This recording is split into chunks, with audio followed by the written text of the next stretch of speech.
Kita ke sorotan selanjutnya, Saudara. Proses evakuasi korban longsor di Kampung Pasir Pogor, Cijeruk, Bogor, Jawa Barat dilanjutkan.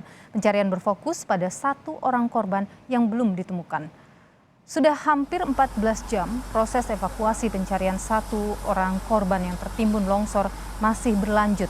Petugas gabungan dari polisi, TNI, Damkar, Satpol PP, Tagana, sukarelawan, hingga masyarakat berupaya mengangkut material longsoran di lokasi kejadian. Proses evakuasi secara manual membuat pencarian korban berlangsung lama.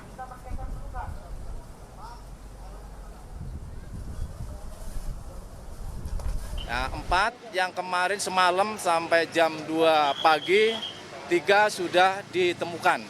Akhirnya sampai jam 3 diberhentikan dan jam 7 tadi kita melaksanakan untuk evakuasi lagi untuk pencarian satu korban yang belum ketemu atas nama Neneng Sumiati, 25 tahun. Ya, mudah-mudahan bisa cepat diketemukan. Bencana tanah longsor terjadi di Desa Cipelang, Cijeruk, Kabupaten Bogor, Jawa Barat. 4 orang meninggal dunia akibat tertimbun material longsor. Peristiwa itu terjadi pada Sabtu sore kemarin. Setelah berhasil dievakuasi petugas, selanjutnya jenazah korban langsung dibawa ke rumah sanak saudara untuk disemayamkan. Seluruh korban meninggal dunia yang ditemukan dibawa ke Rumah Sakit Polri Kramat Jati, Jakarta Timur.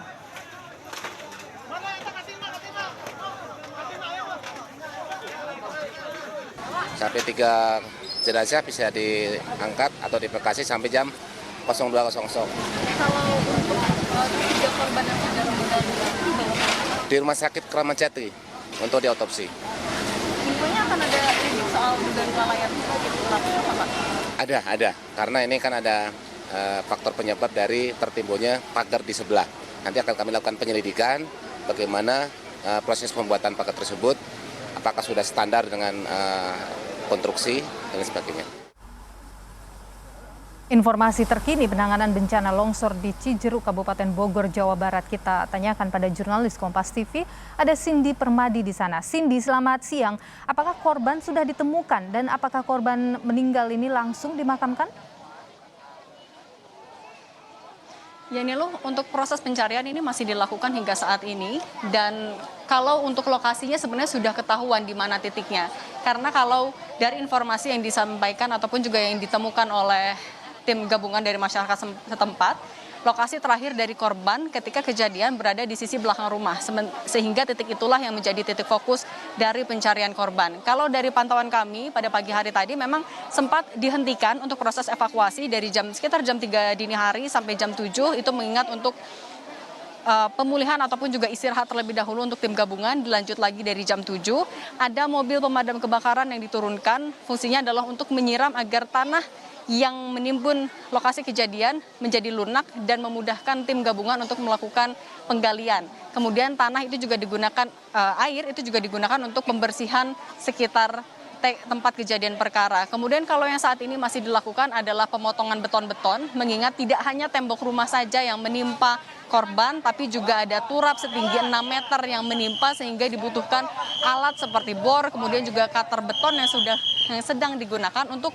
membantu proses evakuasi. Kalau kami lihat memang tim gabungan ini terdiri dari polisi, TNI, Basarnas, BPBD, kemudian dari relawan dan masyarakat sekitar ini juga masih membantu. Sudah lebih dari 12 jam proses pencarian korban ini dilakukan. Yang memang menjadi kendala adalah akses yang juga sulit dan juga tidak begitu besar jalannya, membuat alat besar seperti eskavator misalnya cukup sulit diturunkan. Tapi kalau tadi pernyataan terakhir dari Kapolsek Cijeruk, akan dilakukan evaluasi dalam waktu dekat apakah memang kemudian dibutuhkan alat berat itu untuk mengangkut material longsor maupun juga untuk membersihkan sisa-sisa material longsor. Nantinya kalau kita melihat juga dari 3 korban meninggal sebelumnya yang sudah diotopsi, korban keempat ini juga akan disemayamkan terlebih dahulu, kemudian nanti dibawa ke Rumah Sakit Kramat Jati untuk dilakukan otopsi. Otopsi ini nantinya juga yang berkaitan dengan penyelidikan lanjutan soal penyebab longsornya tanah dan juga turap yang kemudian menimpa 2 rumah. Nilu. Baik, untuk alat berat masih dilihat nanti akan seperti apa, bisa masuk atau tidak. Nah, melihat kejadian ini dan banyak korban, apa kemudian langkah pasca bencana yang akan dilakukan oleh Pemkab Bogor, Cindy? Kalau tadi pernyataan dari kepala desa setempat disampaikan bahwa pertama akan ada santunan terlebih dahulu untuk korban. Santunan untuk korban yang selamat akan dibantu proses pencarian kontrakan sementara. Kemudian kalau untuk korban meninggal dunia akan diberikan bantuan senilai 2 juta rupiah untuk satu korban jiwa dan akan diberikan saat proses pemakaman. Yang kedua kemudian adalah evaluasi dari tembok penahan tebing atau TPT atau yang kerap juga disebut sebagai turap. Ini dilakukan karena untuk desa Cipelang sendiri adalah pemukiman yang berada di dataran tinggi. Sehingga evaluasi ini akan dilakukan untuk mengantisipasi kejadian serupa, akan dilihat apakah turap yang memang sudah berdiri maupun juga yang sudah atau dalam proses pembangunan sesuai dengan konstruksi. Kita dengarkan terlebih dahulu Niluh dan juga saudara pernyataan dari Kepala Desa Cipelang berikut ini. Di tempat-tempat yang memang rawan longsor, memang kebetulan untuk desa Cipelang ini daerahnya pemukiman dan juga pemukiman warga yang memang banyak tebingan-tebingan yang memang berdekatan dengan bangunan rumah yang memang rawan-rawan untuk TPT-nya. Mungkin nanti kami juga akan mengevaluasi terkait TPT-nya yang memang rawan. Kemudian juga kalau dari polisi yang akan dilakukan selanjutnya adalah melakukan penyelidikan untuk melihat apakah konstruksi dari turap yang menimpa 2 rumah ini sesuai atau belum.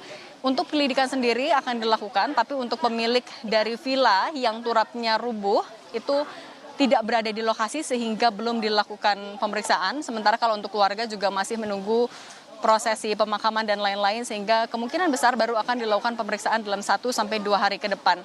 Kemudian juga yang diingatkan oleh tim gabungan di sini juga polisi adalah agar warga sekitar tidak berkerumun. Anda dapat lihat sedikit di belakang saya Niluh dan juga saudara, banyak sekali warga sekitar yang mau melihat proses evakuasi. Ini yang juga terus diingatkan oleh tim gabungan agar tidak terlalu dekat. Satu, untuk keamanan mereka sendiri, dan kedua untuk tidak memperlambat proses evakuasi yang sudah dilakukan. Kita tahu sudah lebih dari 12 jam, Niluh. Baik, Cindy Permadi, jurnalis Kompas TV, terima kasih atas informasi Anda langsung dari tempat kejadian perkara di Kabupaten Bogor, Jawa Barat.